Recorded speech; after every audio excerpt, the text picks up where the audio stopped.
بسم الله الرحمن الرحيم. عن أبي ذر رضي الله تعالى عنه قال قال رسول الله صلى الله تعالى عليه وسلم قد أفلح من أخلص قلبه للإيمان وجعل قلبه سليما ولسانه صادقا. رواہ احمد۔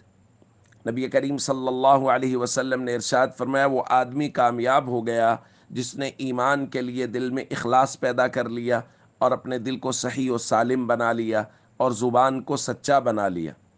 پھر فرمایا وَنَفْسَهُ مُطْمَئِنَّةً، اور جس نے اپنے نفس کو اعمال صالحہ پر ثابت قدم رہنے والا بنا لیا، وَخَلِيقَتَهُ مُسْتَقِيمًا، اور جس نے اپنے طریقے کو راہ راست والا بنا لیا، وَجَعَلَ أُذُنَهُ مُسْتَمِعًا، اور جس نے اپنے کانوں کو سننے والا، وَعَيْنَهُ نَاظِرَةً، اور اپنی آنکھ کو دیکھنے والا بنا لیا۔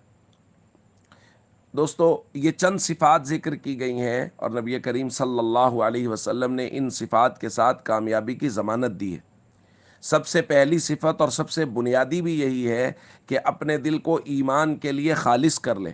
ظاہر ہے جب دل میں ایمان بھرا ہوا ہوگا پھر اعمال صالحہ کی طرف متوجہ ہونا آسان ہوگا، اللہ کے اوامر کو بجا لائے گا اور اللہ کے نواہی سے ہمیشہ بچتا رہے گا، فرائض و ارکان اسلام کی ہمیشہ پابندی رکھے گا اور لوگوں کے ساتھ محبت اور اخلاق کے ساتھ پیش آئے گا۔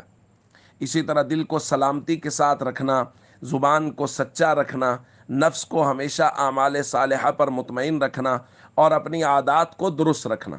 پھر فرمایا اپنے کانوں کو سننے والا بنائے۔ کیا مطلب؟ کہ عبرت کی باتوں کو اپنے کانوں سے سنے اور اللہ رب العزت کے احکامات کو توجہ کے ساتھ اپنے کانوں سے سنے، اور آنکھ کو دیکھنے والا بنائے۔ اس کا مطلب یہ ہے کہ آنکھ کو ہمیشہ عبرت کی نظر سے دیکھیں، جاتے ہوئے جنازے اس کو ہمیشہ پیغام دے کے جائیں کہ ہم نے یہاں ہمیشہ نہیں رہنا، اور اللہ کے احکامات کے مطابق زندگی گزارنے کی کوشش کریں۔